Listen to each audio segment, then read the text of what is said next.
2024년 가을 정진법회 두 번째 시간입니다. 육조단경 1. 법을 깨닫고 옷을 전해받음. 두반들이여, 이제 저의 지내온 내력과 법을 얻은 사정을 들어보십시오. 저의 선치는 본관이 범양인데 좌천되어 영남으로 들어와 신주의 백성이 되었습니다. 이 몸은 불행하여 아버지가 일찍 돌아가시고 어머니 홀로 남았습니다. 뒤에 남해로 왔는데 가난하고 어려운 살림에 제가 시장에서 뗄나무를 팔아서 살았습니다. 어느 때 한 손님이 나무를 사고는 여관까지 가져다 달라 하였습니다. 여관에서 손님이 나무를 가져가고 저는 돈을 받아 문 밖으로 나오다가 한 손님이 경 읽는 것을 보았습니다. 저는 마땅히 머뭇없이 그 마음을 내어야 한다라는 경문을 한번 듣자 곧 마음이 열려 깨달았습니다. 그리하여 그 손님에게 물었습니다. 무슨 경을 읽습니까? 그 손님이 말했습니다. 금강경이다. 제가 다시 물었습니다.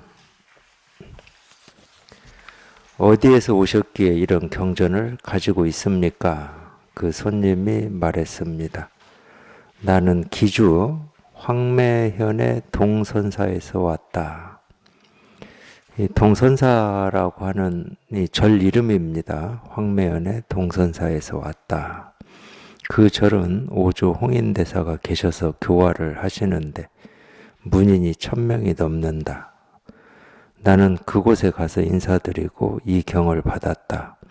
대사께서 늘 승속의 대중에게 권하기를 금강경만 지니면 곧 스스로 본성을 보아 곧장 깨닫게 된다고 하셨다. 여기까지 읽겠습니다. 여기까지 읽고 다시 보겠습니다. 일단 이 앞에 읽어드린 이 내용은 이제 해능이라는 이분이 지내온 이제 내력인데, 뭐 뗄나무 팔아서 나이 드신 노모를 봉양하면서 살았다. 근데 어느 날 손님이 여관까지 나무를 주문을 해서 가져다 주고 나오다가 금강경 읽는 모습을 봤는데, 금강경에 마땅히 머뭇없이 그 마음을 내어야 한다라는 이 말을 듣고 한번 마음이 열려서 깨달았다. 뭐 이렇게 나왔잖아요. 여기까지 나왔는데,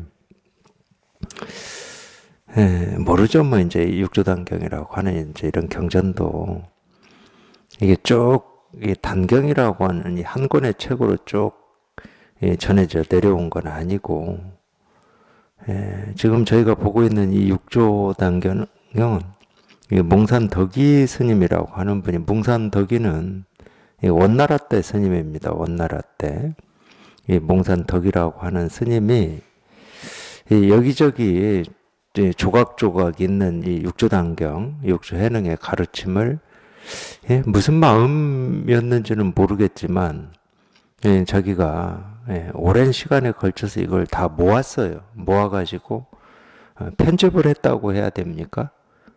어쨌든 모아가지고 이제 이 편집을 해서 출간을 한 게 지금 저희가 보고 있는 이 육조단경 몽산덕이본입니다. 그래서 이 본이 몽산덕이본이에요. 그런 어떤 기록이나 역사를 보면은 이 육조단경이라고 하는 이 경전이 지금 우리가 이렇게 보는 이 내용처럼 이 하나로 이렇게 쭉 전해져 내려오지를 못했나 봅니다.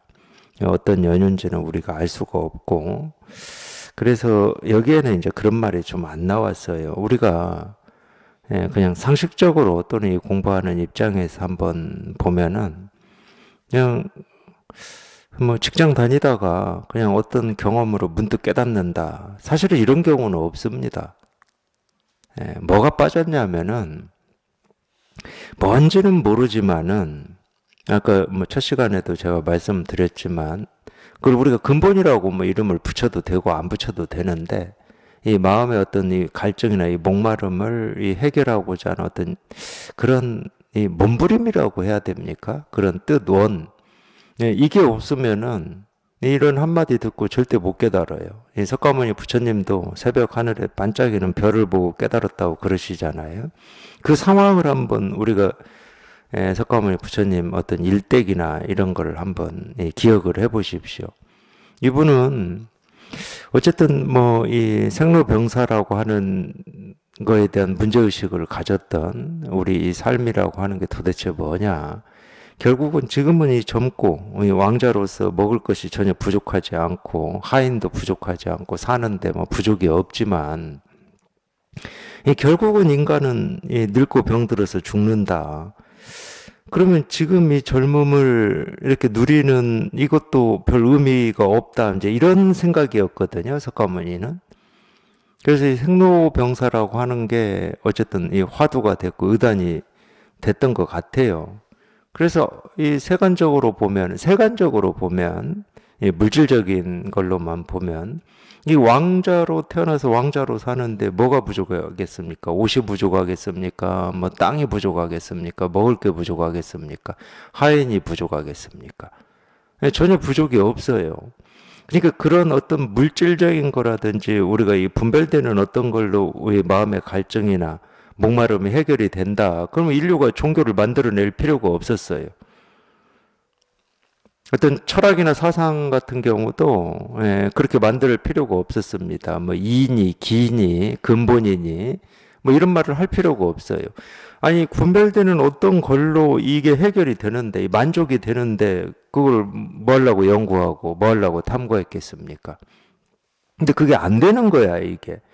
아무리 내 생각으로 이 아름답고 자유롭고 뭐 불만족이 없는 삶이다라고 어떤 그런 조건과 환경 이런 거를 생각으로 그려서 그렇게 살면 되겠지 이러지만 그게 안 되는 거예요.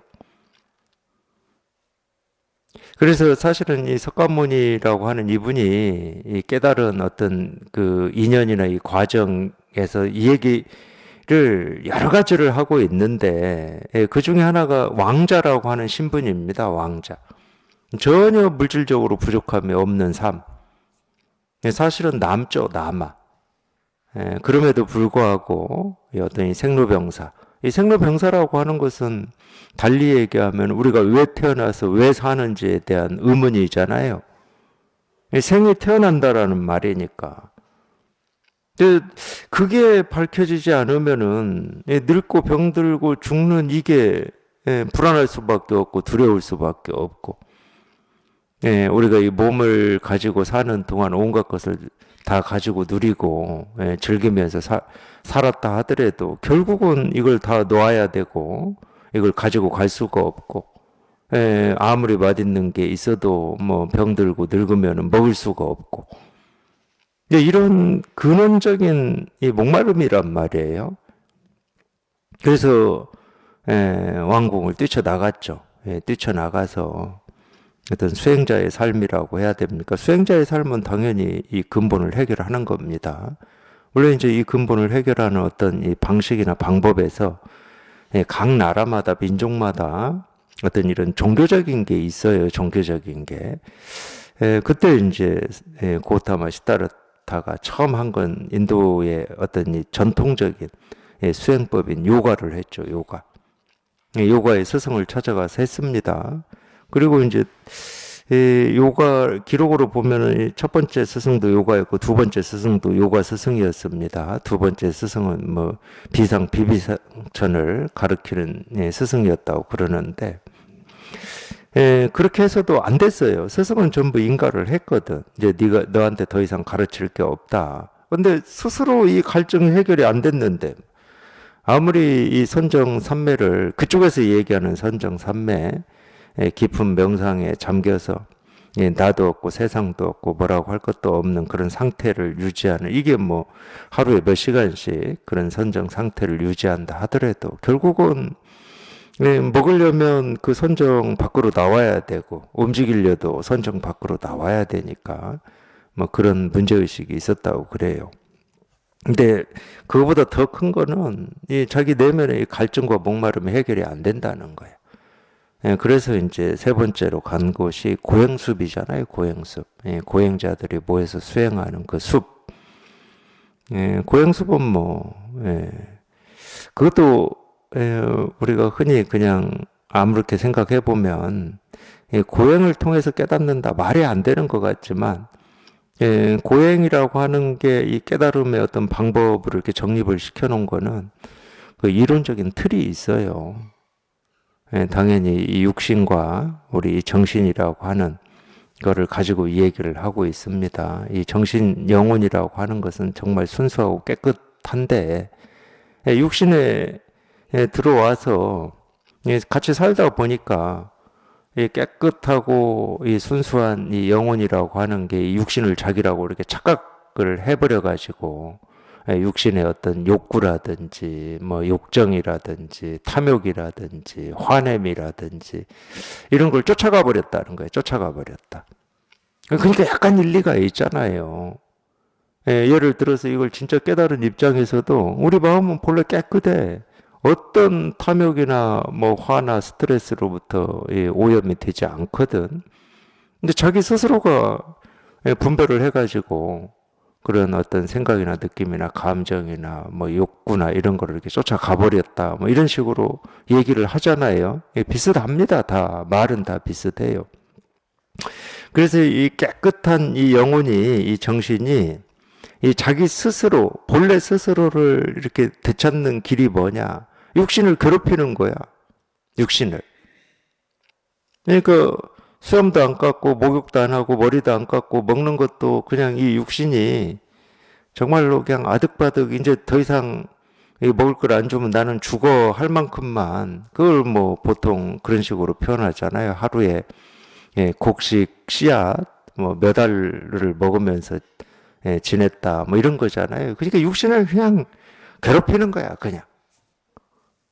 그러면 이 깨끗한 이 영혼이 자기 이 육신이 자기가 아니다라고 하는 이거를 깨닫게 된다. 뭐 이런 어떤 이 토대인데 고행이라고 하는 게. 근데 이제 기본적으로 육신과 영혼이라고 하는 이 이분법에서 시작하는 겁니다. 이거는 인류 역사에서 어떤 사상이나 철학의 아주 바탕이 되는 거예요. 플라톤 철학도 그렇습니다. 그래서 고행을 6년인가 했다고 그러잖아요. 머리도 안 깎고 뭐. 그래서 그 고행상 보면 갈비뼈만 남아 있잖아요. 목욕도 안 하고. 뭐 좋은 음식은 말할 것도 없고 뭐 먹는다 하더라도 뭐 이 곡식 뭐 씨앗 이런 거 뭐 몇 알 먹고 뭐 이런 식으로. 근데 그거를 6년이나 했는데도 전혀 어떤 욕구, 나라고 하는 이 몸뚱아리의 요구라고 해야 됩니까? 이게 없어지기는커녕 똑같이 있는 거예요, 똑같이. 그러니까 거기서 무슨 문제의식을 느꼈겠죠. 고타마 시다르타는.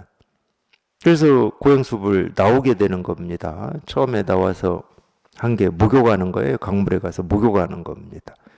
고행을 이제 안 하겠다라는 뜻이죠. 목욕하고 수자탄가요? 어떤 여인이 끓여주는 우유죽을 뭐 드셨다고 그러잖아요. 그러니까 이제 고행은 포기를 했는데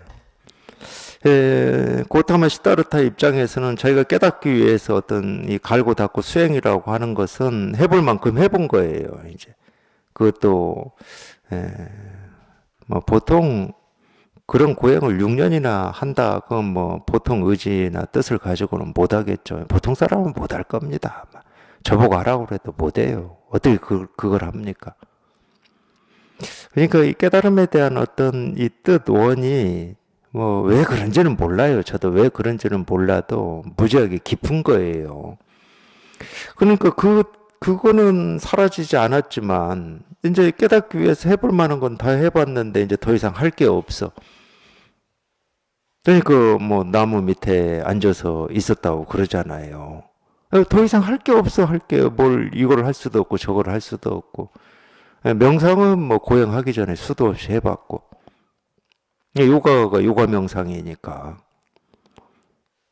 몸을 괴롭히는 일도 뭐 수도 없이 해봤고, 이거 더 이상 뭘 할 게 없어. 그럴 때 이 공부하시는 분들이 그걸 한 번씩 경험하실 건데, 뭐 갈고 닦고 수행을 통해서 깨닫는다라고 하는 이것을 계속 그냥 하시면은 그런 경험 못 하실 거고, 이렇게 해도 안 되고 저렇게 해도 안 되고 길은 가긴 가야 되겠는데, 이렇게 해도 안 되고 저렇게 해도 안 돼. 해는 떨어져서 이제 이 어둑어둑해져서 길이 보이질 않아. 근데 가긴 가야 돼. 그럴 때 그런 어떤 절망 같은 걸 느낍니다. 자기도 모르는 절망, 깊은 절망.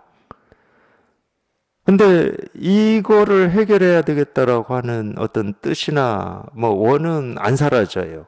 이거는 내가 어찌 할 수 있는 게 아니야. 원래부터 있었던 거니까. 그래서 고타마 시타르타라고 하는 이분도 그러지 않았을까? 이건 제 유추예요. 그러지 않았을까라고 하는 그 심정은 제 유추야. 어쨌든 이거를 정말 깨닫겠다라고 포기하지 않고 뜻을 가지고 공부를 하시다 보면 반드시 그런 깊은 절망 이런 걸 한 번은 경험해 보실 거니까. 어찌해도 안 되는 거야, 이게. 법문을 들어도 안 되고 뭐 어찌해도 안 돼. 그래서 이제 거기에서 뭐 포기를 하시는 분들도 있고, 포기를 못하고, 절망은 되는데 이걸 해결하겠다고 하는 이 뜻은 포기가 안 돼. 그러면 참 이게 모순되는 건데, 뭘 할 수는 없어. 그러니까 뭐 어떻게 합니까? 나무 밑에 앉아 있는 수밖에 없지. 그분은 지금 뭐 왕궁으로 돌아갈 수도 없고, 저도 비슷한 경험을 했어요. 산에 들어가서 수행해가지고 깨닫는다 하고 들어갔는데, 수행하다 보니까 뭐 수행해서 깨달아지지도 않고 언제 깨달을지도 모르겠고, 뭐 언제까지 해야 되는지 막 이런 심정에 이렇게 휩싸이는 때가 있었어요.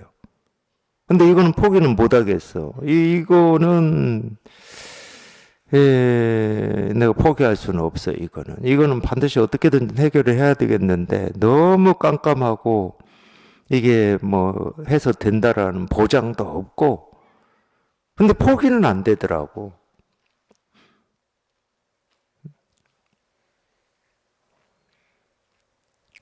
그럴 때 실은, 에, 자기의 어떤 이 생각으로 헤아려서 알려고 하고, 이렇게 하면 깨달을 수 있다, 저렇게 하면 못 깨닫는다라고 하는 그런 암이 있잖아요. 암. 이놈이 필요가 없어져요. 알미 필요가 없어져. 경전에 나오는 모든 말들 다 필요 없어요. 그럴 때는. 뭐 일체 유심조, 색즉 시공, 공즉 시생, 뭐 재상 비상이면 즉견 열애 이거 다 필요 없어요. 오로지 남아 있는 거는 그 깊은 절망과 그 깊은 절망 속에서도 이간을 해결하겠다라고 하는 그 뜻이 포기되지 않는. 그러니까 이게 상호 모순되는 것 같지만 남는 건 그거밖에 없다니까. 정말로 이걸 어휘할 거라고 하는 뭐 깊은 탄식이라고 해야 되나요? 정말로 이걸 어휘해야 되나? 어찌할 방법이 없으니까. 아마 고타마 시타르타라고 하는 그분도 그랬을 거예요. 더 뭐가 없어. 그 당시 인도에서 제일 어떤 이 선정해탈이라고 하는 거를 그나마 대표했던 이 두 가지 수행법이 요가하고 그 고행이었거든. 더 뭐 할 게 없어요, 더 어떻게.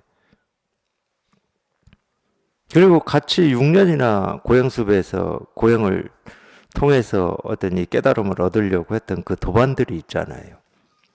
6년을 그렇게 같이 했다고 생각해 보십시오.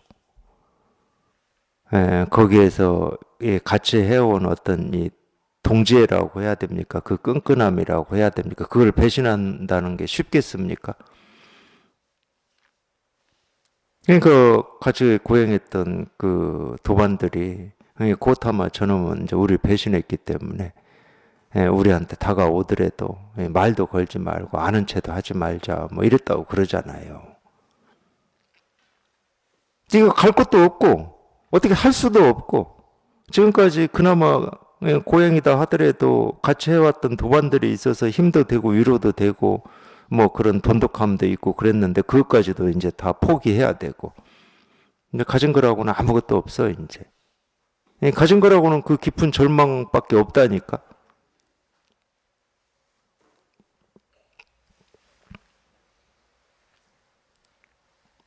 그래서 제 느낌으로는 그랬을 것 같아요. 정말로 이 일을 어이할 거라고 하는 탄식이 자기도 모르게 예, 나무 밑에 앉아 있을 때 나왔을 겁니다. 그러다가 어느 날 새벽에 별이 반짝하는데 거기서 그동안 그렇게 애타게 찾고 구하고 얻겠다고 발부동 쳤던 그 어떤 삶의 진실, 이 삶의 진실이 이 세계 실상입니다. 각각 개인의 삶의 진실이 이 세계 실상이에요. 이 세계의 실상과 우리 각각 각각, 개개인이라고 해도 좋습니다. 각각이 알고 싶어 하고 찾고 싶어 하고 구하고 싶어 하는 그 삶의 진실은 같은 겁니다. 참 희한해요. 이 우주라고 하는 이 객관 세계가 따로 있고 내 삶의 어떤 이 가치관이나 세계관이나 이 진실이 따로 있을 것처럼 우리는 생각하고 살았는데 절대 따로 있지 않아요. 똑같아요. 똑같아. 내 삶의 진실이 이 우주 삼라만상의 실상이에요. 진실이야, 진실. 이 새벽별 반짝하는 데서 그게 해결이 돼버린 거예요.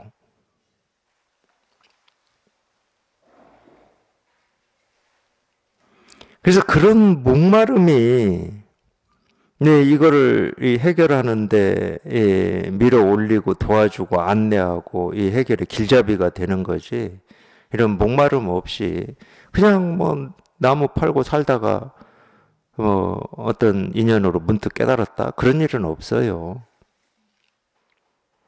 기본적으로 이 목마름 하나를 해결해야 되겠다라고 하는, 그러니까 그때는 이걸 해결하기 위해서 자기 나름대로 뭐를 한다니까. 뭐 깨달은 사람이 출간한 책을 읽는다든지 뭐 어디를 가서 수행을 한다든지 어떤 가르침을 듣는다든지 뭐 경전을 에, 외운다든지 뭐 절을 한다든지 뭐를 해요. 이거는 이제 이 마음 공부 쪽으로 그거를 해결하려고 하는 사람들이 그렇게 하는 거고, 이 세상의 다른 삶은 이 목마름을 해결하기 위해서 또 다른 걸 하죠. 열심히 뭐 일해서 성공을 해야 되겠다고 하든지 뭐 결혼을 하겠다고 하든지 뭘 합니다. 우리는 끊임없이 뭐를 해요. 그 목마름 하나 해결하려고. 이 삶의 진실을 하나 어떻게 해결하려고 끊임없이 뭔가를 해.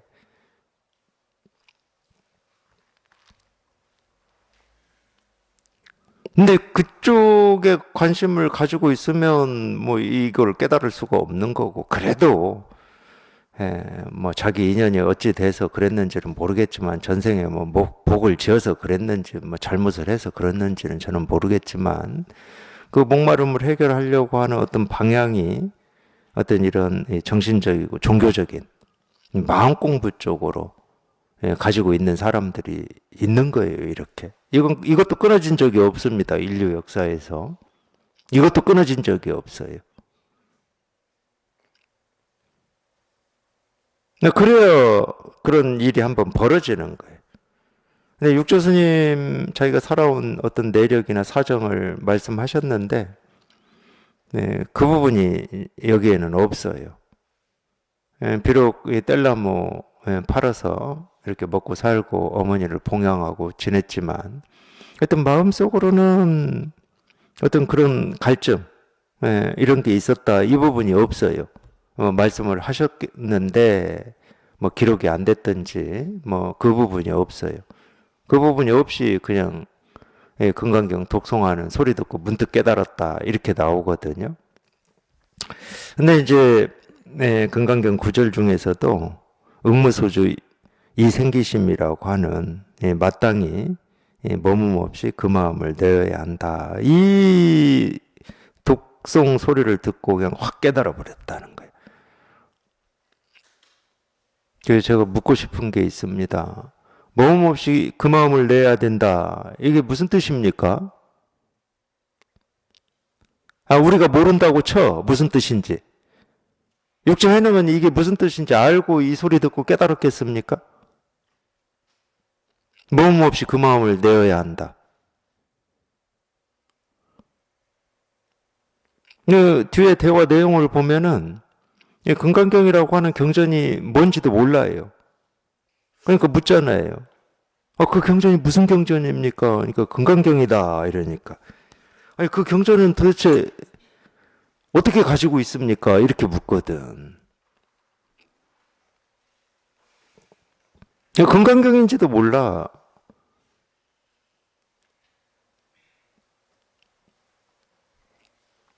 그리고 또 중요한 게 뭐냐.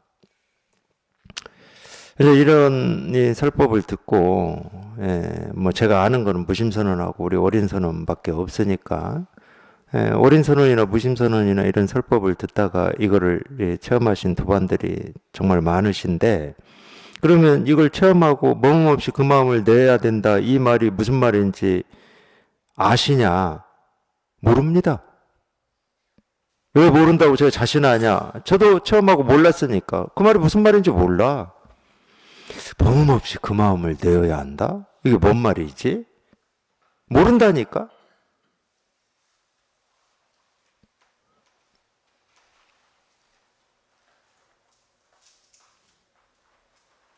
그래서 이 말이 무슨 말인지 알려고 하지 마세요. 알려고 하는 순간 이미 분별로 가버린 거예요. 이 말을 듣고 육조 해능처럼 이 말을 듣고 그냥 자기도 모르게 마음이 열려버려야 돼.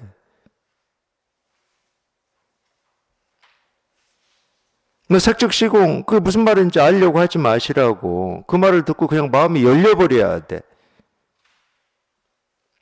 근데 우리는 지금까지 버릇된 게 뭡니까? 무슨 말이 나오면 이게 무슨 뜻인가? 이게 이런 뜻이구나. 전부 아는 쪽으로 가버린단 말이야. 그래서 제가 자꾸 향험의 깨달은 인연을 얘기하는 겁니다. 대나무에 깨진 기와 조각이 부딪혀서 딱 소리가 났어. 그 딱 소리가 뭐 무슨 뜻이 있습니까?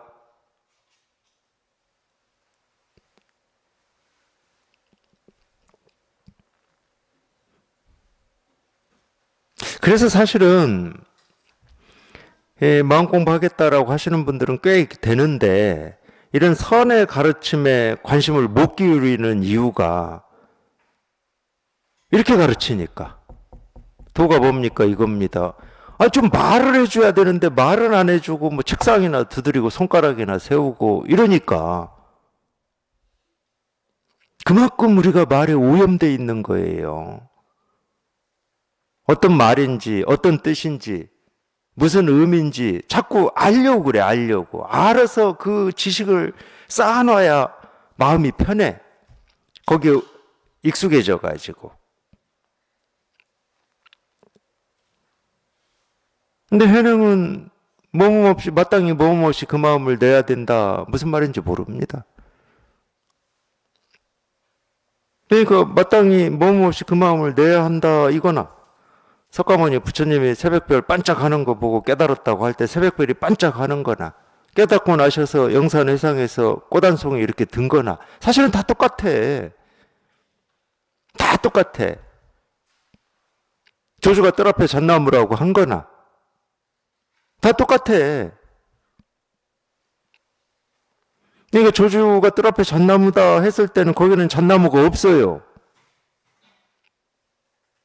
뭐 삼이 서근이다 할 때는 거기는 삼이 없어. 삼. 그 삼은 이 삼배옷 만들 때 쓰는 그 삼나무라고 하는 이 껍질입니다. 껍질.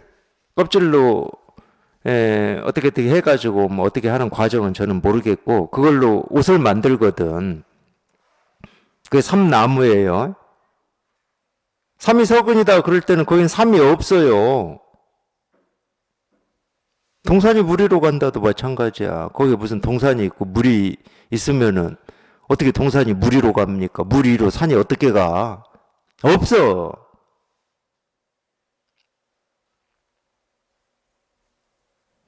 그러니까 마땅히 머뭇없이 그 마음을 내야 한다. 이것도 마찬가지야. 머뭇없이 그 마음을 내는 게 뭐지? 그러면 이제 또 생각이고 알미 돼. 머뭇없는 게 뭐지? 머무는 게 뭐지? 알미 돼, 전부.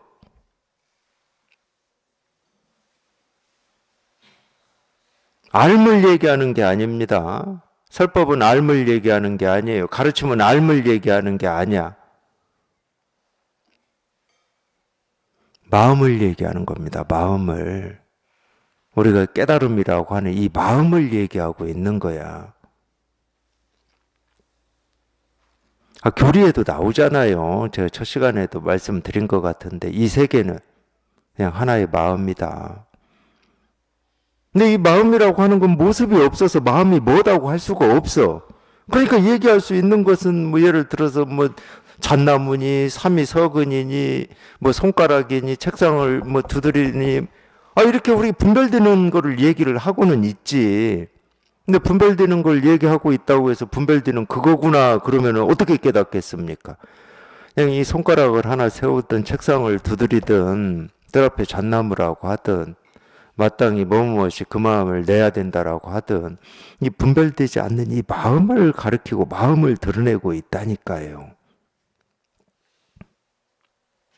마음은 마음이라고 얘기할 만한 게 없기 때문에 마음이라고 얘기할 만한 게 없어. 이게 마음이오라고 가르쳐 줄 수가 없어.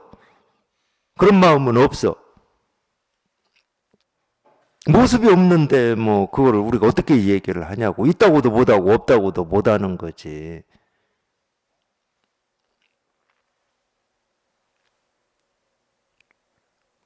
그러니까 말을 듣지 마시고 말은 귀가 듣는 거니까 그건 상관하지 마세요. 귀는 지가 뭐 알아서 말을 듣지. 새소리도 듣고 뭐 빗소리도 듣고 지가 알아서 들어. 그건 상관하지 마시고 그냥 이 설법이나 이 가르침, 이게 문자로 돼 있든 말로 돼 있든 설법이나 이 가르침은 우리 자기 마음을 지금 얘기하고 있는 거예요. 자기 마음을. 도가 뭡니까? 이겁니다. 자기가 찾고 있는 그 마음을 얘기하고 있어. 자기가 그토록 그리워하는 뭐 그 깨달음이라고 깨달음을 그렇게 그리워하고 계신가? 응? 네, 그것까지는 제가 모르겠지만 그토록 그리워하는 이 깨달음을 얘기하고 있다고. 심지어 깨달음이라는 이 이름조차도 자기가 그토록 그리워하는 그거를 얘기하고 있어요. 그러니까 이 깨달음이라는 이름에는 깨달음이 없어요. 부처라는 이름에는 부처가 없어. 있다 그러면 자기한테 있지. 자기가 날 때부터 다 갖추고 있고 스스로 다 실현하고 있지. 조금도 부족함 없이. 자기가 다 하고 있어요.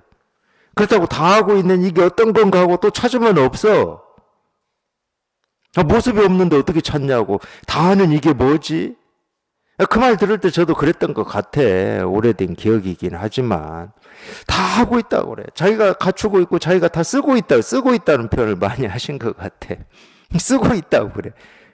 그 쓰고 있는 이게 뭐지? 그러면 없지. 뭐가 아닌데 또 뭐지 하고 있어. 그러니까 이 찾고자 하는 마음이 부서지질 않아. 이렇게 말해도 또 자기도 모르게 거기에 맞게 뭔가를 이렇게 찾는 생각을 하고 저렇게 말해도 거기에 맞게 찾는 생각을 하고. 그러니까 오른쪽이 아니다 그러면 그냥 당연히 왼쪽이다고 그래. 옳은 게 아니다 그럼 당연히 그건 옳지 않다고 그래. 법에서는 그렇지 않아. 세간에서는 그럴 수 있어. 세간에서는. 세간은 옳고 그름 둘이 있으니까. 근데 법에서는 그게 아니야. 둘이 아니다 그런다고 하나다 이 말이 아니라고. 옳은 게 아니다 그래서 틀렸다 이 말이 아니야. 옳음도 분별하지 말고 그름도 분별하지 말라는 말이에요. 이 양쪽에서 벗어나라는 말이야. 선도 붙들지 말고 악도 붙들지 말라는 말이야. 부처도 붙들지 말고 중생도 붙들지 말라는 거야. 그러니까 색즉 시공이다라고 하는 말은 뭐냐? 색도 붙들지 말고 공도 붙들지 마라. 색도 아니고 공도 아니다는 말이에요. 근데 거기에서 색이 왜 공인가를 따지고 있으면 말이 되겠습니까? 색도 아니고 공도 아니다는데 왜 색이 공인가를 따지고 있어?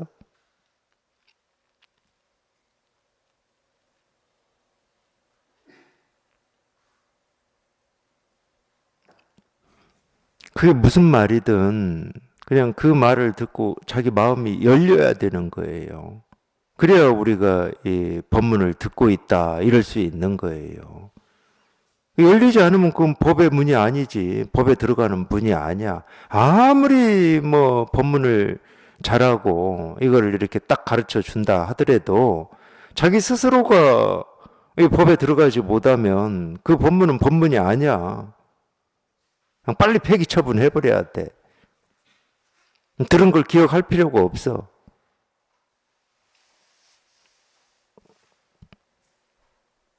우리가 사는 것도 그렇죠. 뭐 어제 아무리 좋은 일이 있다 또는 나쁜 일이 있다 하더라도 해가 뜨면 또 새로운 일이 있다니까. 어제건 소용이 없어. 어제건 소용이 없어. 어제건.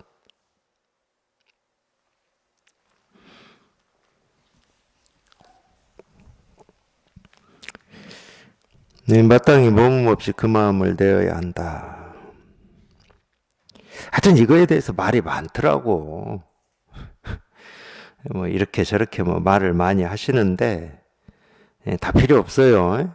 이렇게 저렇게 말을 많이 해봐야 소용이 없고 그냥 자기 스스로가 이 말을 듣고 육조 해능처럼 마음이 툭 하고 열리면 돼요. 그러면 이 말이 법문이 되는 거예요. 그래야 그 손님에게 물었습니다. 무슨 경을 읽습니까? 그 손님이 말했습니다. 금강경이다. 제가 다시 물었습니다. 어디에서 오셨기에 이런 경전을 가지고 있습니까? 그 손님이 말했습니다. 나는 기주 황매현의 동선사에서 왔다. 이 황매현 동선사에서 뭐 여기 다 나왔지만 이 법을 펼치고 있었던 분이 오조 홍인이라고 하는 분입니다. 오조 홍인. 네, 참고로 말씀드리겠습니다. 이 선에서 이 선의 어떤 이 족보라고 해야 되겠죠. 뭐 계보라고 해도 좋고 족보라고 해도 좋은데 이 선의 족보를 선에서 만들었어요. 오해하지 마십시오. 또 이제 뭐 예를 들어서 남방불교나 이 초기불교 하시는 분들은 선에서 얘기하는 이 선의 계보 이게 다 위조다 뭐 이렇게 말씀하실 건데 그래서 제가 만들었다고 미리 말씀드리는 거예요. 만든 겁니다. 경전도 만든 건데 뭐 당연히 족보 만든 거죠. 그래서 왜 만들었냐? 지금 이 선의 가르침이 석가모니 부처님의 가르침하고 전혀 다른 가르침이 아니고 석가모니 부처님이 깨달은 법이다라고 하는 거를 좀 믿게 하려고 만들었어요. 그래서 이 선의 족보도 석가모니 부처님부터 시작합니다. 석가모니 부처님부터 시작하는데 불교에서 그냥 이건 상식이에요. 불교에서 이 사람한테 부처라고 하는 이름을 붙인 거는 이 석가모니가 마지막이에요.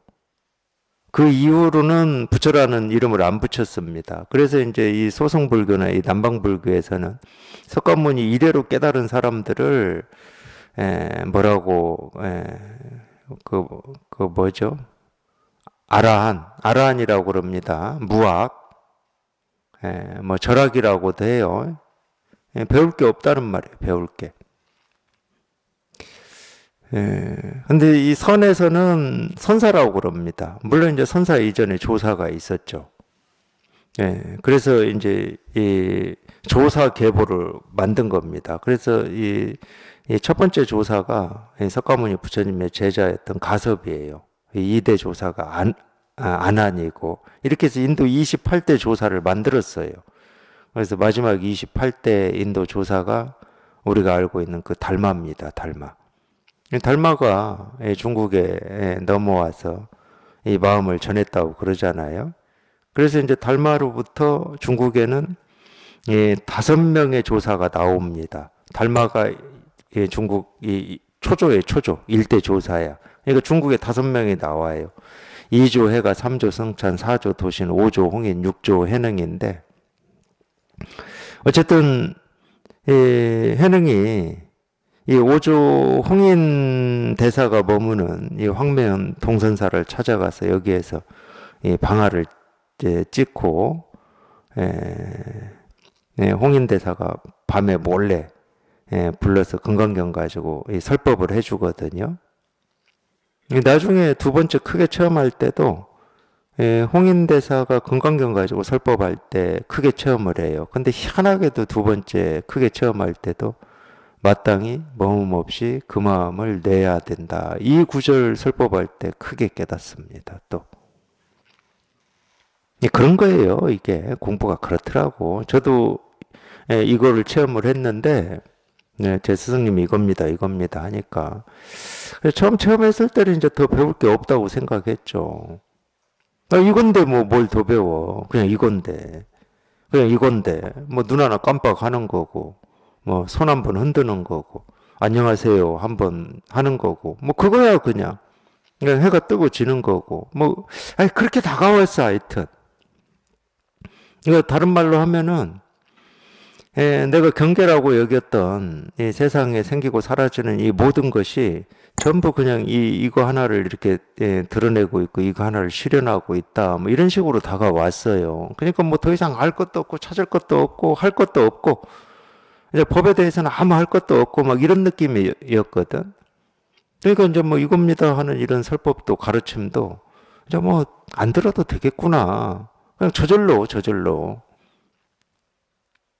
그런 생각이 들더라고. 근데 그때는 그게 생각인 줄 몰랐죠. 근데 뭐 하여튼 저는 운이 좋았는지 제 스스로 기특한 건 딱 그거 하나예요.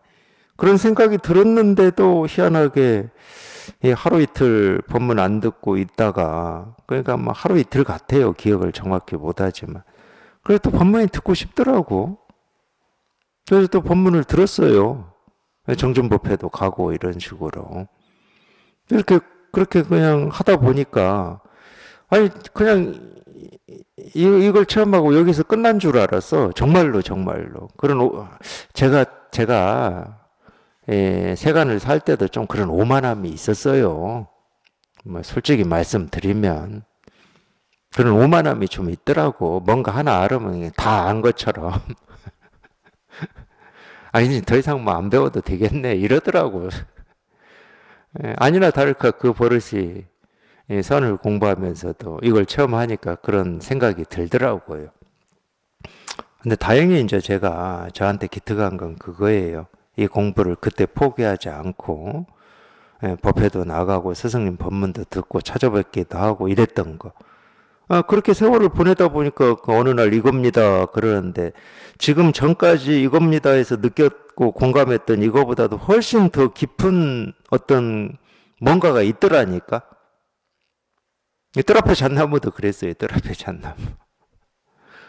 저는 제가 화두를 뜰 앞에 잣나무로 해가지고 뜰 앞에 잣나무에 대한 제가 체험하고 좀 애정이 있었거든.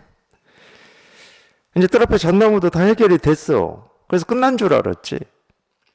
근데 더 해보니까 그 전까지 제가 공감하고 실감한 이거보다도 더 깊은 뭐가 있더라고. 그 뭐가 뭔지는 모르지만 그래서 공부를 꾸준히 해야 된다고 스승님이 그렇게 당부를 하시고 말씀을 하시는구나. 네, 그런 경험을 근데 그 뒤에 계속 해요. 계속. 향은 말대로 작년에 가난은 가난이 아니야. 작년일 때는 이제 이게 최고인 줄 알았지. 근데 더 이상 뭐 버릴 것도 없고 뭐 조복시킬 것도 없고 항복시킬 것도 없고 뭐 그런 줄 알았어요. 근데 해가 지나서 보니까 작년에 가난은 가난이 아니네.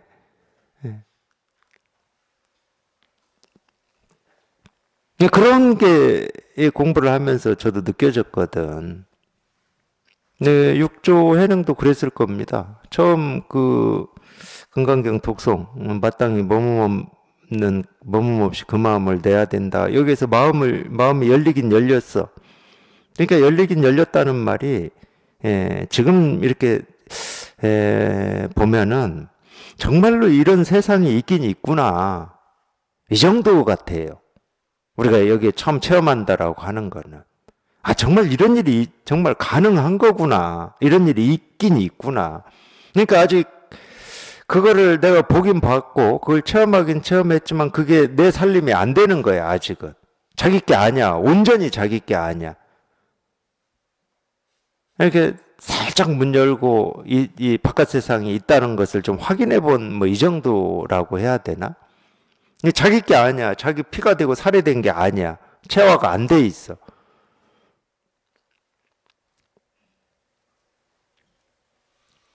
그래서 공부를 더 한다는 거는 그 길이 어떤 길인지는 모르지만 그냥 그 모르는 길에 자기가 나서는 겁니다.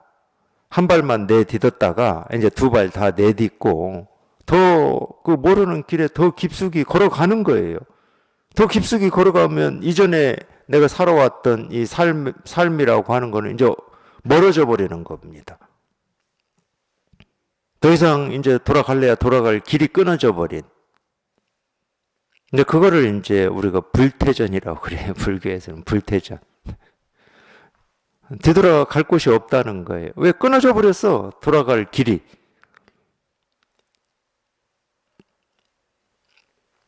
그래서 이 해능이 밤에 몰래 홍인대사가 불러서 금강경 가지고 이 설법을 하다가 어느 날 이 구절을 하면서 크게 깨닫고 한 말이 있어요. 육조단경에 나옵니다. 이 뒤에 나오겠지만 우리의 이 마음, 우리 본성이 본래 아무 일이 없고 이렇게 깨끗했을 거라고 상상을 뭐 할 수가 있었겠는가 뭐 이런 식의 이야기를 몇 마디 해요. 진짜 그래요. 진짜로. 자기 생각, 느낀 감정만 믿고 의지하고 살다 보니까 자기 이 마음이라고 하는 게 정말로 이 생각, 느낀 감정에 전혀 오염됨 없이 한 번도 오염됨 없이 본래 이렇게 아무 일 없을 수 있었는지 어찌 상상을 할 수 있겠냐고 우리가. 맨날 하는 생각이라고는 나는 왜 이렇게 뭐가 부족해, 뭐가 불만족스러워, 조금만 더 열심히 노력하면 더 나아지겠지 이런 생각밖에 못하고 살았는데 나아지겠다는 생각을 왜 하냐고. 뭔가 부족하다고 여기니까 하는 거 아니야. 그거밖에 안 하고 살았어 평생을. 아무리 뭐 생각이 고상하고 뭐 의미 있고 가치 있고 뭐 별걸 다 수식어를 갖다 붙인다 하더라도 결국 한 건 그거밖에 없어. 지금보다 더 나아지기 위해서 열심히 생각하고 행동하고 이거밖에 없다니까. 근데 예능이 그걸 딱 깨닫고 나서 보니까 아니 이럴 수가 있나 이럴 수가. 이거 뭐 손댈 것도 없고 더 나아지게 할 것도 없고 애쓸 것도 없고 노력할 것도 없고 왜 본래 깨끗하니까. 본래 아무 문제가 없으니까. 그러니까 이럴 거라고 상상이나 할 수 있었겠습니까? 이런 얘기를 했다니까.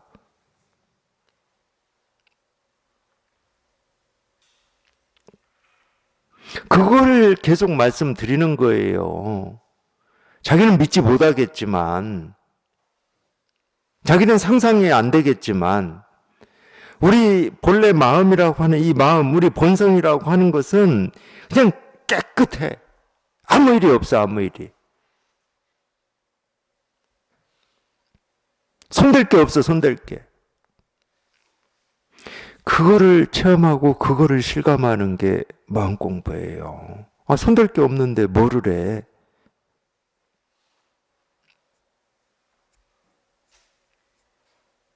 그게 체험이 안 되니까 자꾸 손을 대서 더 나아지겠다, 어쩌겠다 이러고 있는 거예요.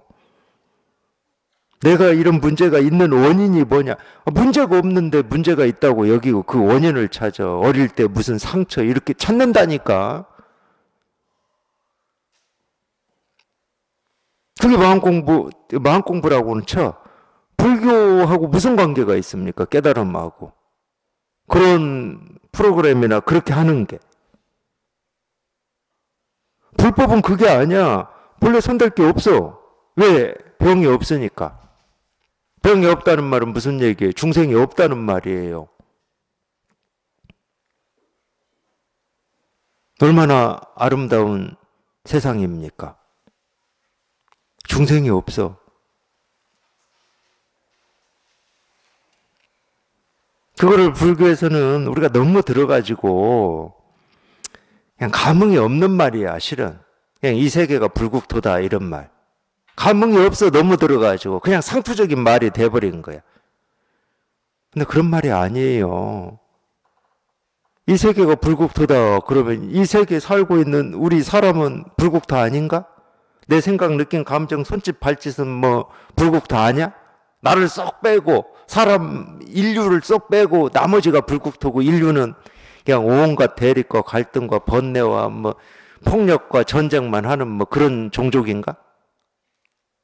그런 말이 아니잖아.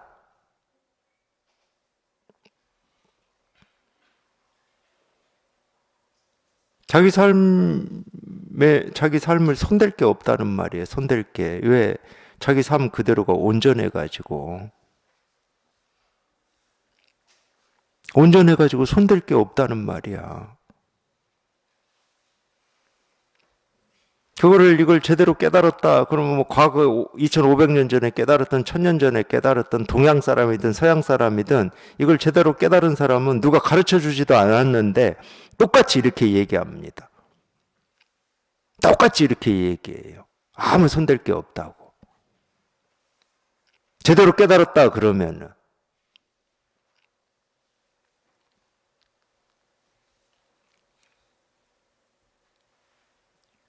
이거 자기 생각을 믿지 마시라고. 자기의 목마름과 갈증을 해결하고자 하시는 분들은 자기 생각을 믿지 마. 지금까지 자기가 뭐 어떻게 배우고 익히고 경험을 하고 뭐 익숙해졌던 그걸 믿지 마. 특히 불법을 공부해야 되겠다. 깨달음을 공부해야겠다고 하시는 분들은 자기의 이 번뇌, 고통에서 한번 벗어나 봐야 되겠다 하시는 분들은 절대로 자기 생각을 믿지 마세요. 그거 다 허망한 생각이고.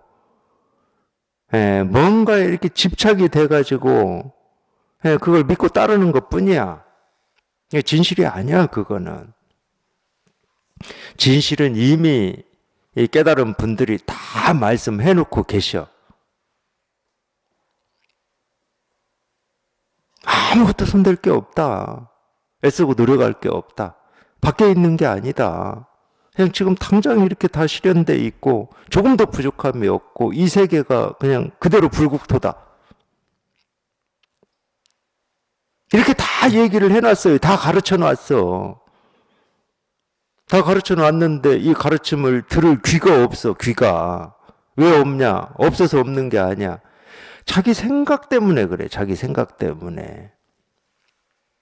그러니까 이렇게 되기 위해서는 나는 뭘 해야지 또 이렇게 생각을 해. 뭐를 하면 그게 불국토입니까? 뭐를 하는데 그게 온전한 거야? 그대로 온전하다고. 그대로 손댈 게 없다고. 아무것도 바꿀 거 없어요. 이대로 이렇게 온전한 거야. 그 온전한 걸 이렇게 지금 가르치는 거예요. 이렇게 가르치는 거예요. 이렇게 이거라고. 얼마나 온전합니까?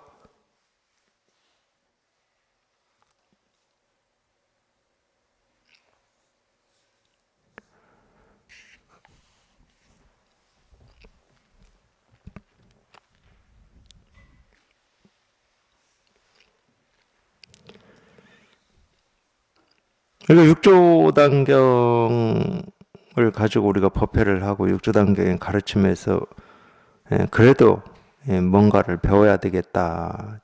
정말로 조금이라도 이런 마음이다. 그러면은 지금 이걸 배워야 됩니다. 이건 육조 스님의 가르침이에요.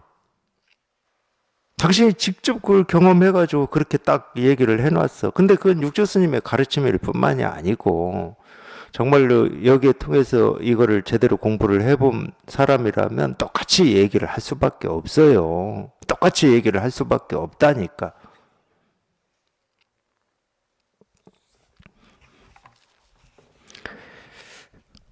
네, 그절은 오조 홍인대사가 계셔서 교화를 하시는데 문인이 1000명이 넘는다. 나는 그곳에 가서 인사를 드리고 이 경을 받았다.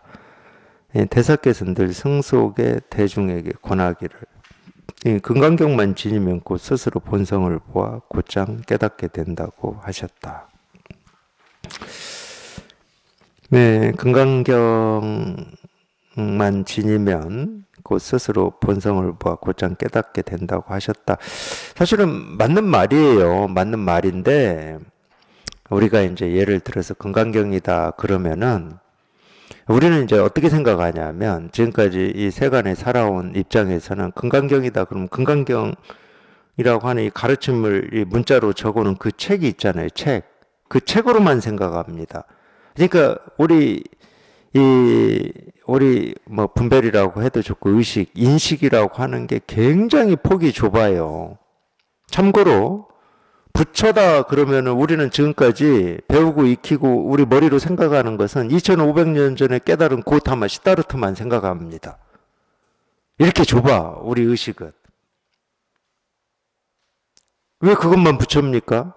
부처는 고타마 시다르트라고 하는 이 사람이 깨닫기 전에도 인도에서는 깨달은 사람을 붓다 해가지고 부처라고 그랬어요. 붓다를 우리는 부처라고 그러거든. 불이라고도 하고.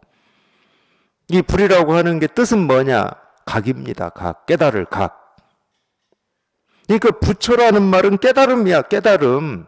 근데 우리는 이 깨달음이라는 말을 고타마 시다르타라고 하는 이 석가모니 이 사람한테만 딱 국한을 시켜버린다니까. 부처 그러면 다 그 사람으로 가. 그는 굉장히 협소한 이해죠. 부처는 깨달음을 얘기하는 거라니까. 그렇듯이 금강경 그럼 마찬가지예요. 그냥 제목에 그냥 금강경 딱 찍혀 있는 그 표지판, 그 글자 써 있는 그 책, 이걸 그건 아무 필요도 없는 겁니다. 그거는 말 그대로 금강경이어야 돼. 이 경은 가르침이라는 뜻이거든. 이 금강처럼 깨지지 않는 가르침이어야 돼. 그게 금강경이지. 안 그러면 책이라고 하는 것은 뭐 종이니까 태우면 다 타서 없어져 버려요. 그냥 그렇게 협소하게 이해를 해요. 근데 그 협소한 이해를 하면서 그게 대단한 것처럼 또 착각까지 하시는데, 그렇지 않습니다. 금강경은 부서지지 않는 이 가르침이에요. 석가모니 부처님의 가르침이든 조사 선사들의 가르침이든 이 부서지지 않는 가르침, 불을 태워도 타지 않는 가르침, 물에 수장을 시켜도 죽지 않는 가르침, 이 세계가 산산조각 가루가 되어도 부서지지 않는 가르침을 금강경이라고 그러는 거예요. 그러니까 이 가르침만 지니고 있으면 곧 스스로 본성을 보아 곧장 깨닫게 된다. 당연한 말이죠. 당연한 말입니다. 근데 이거를 잘못 오해해가지고 금강경이라는 책만 맨날 옆구리에 끼고 다녀. 꼭 일요일날 제가 종교 비하하면 안 되니까 무슨 종교라고 말은 안 할게요. 일요일날 뭘 끼고 막 다니는 사람처럼, 그럼 그게 믿음의 척도인 것처럼 그런다고 구원 받겠습니까?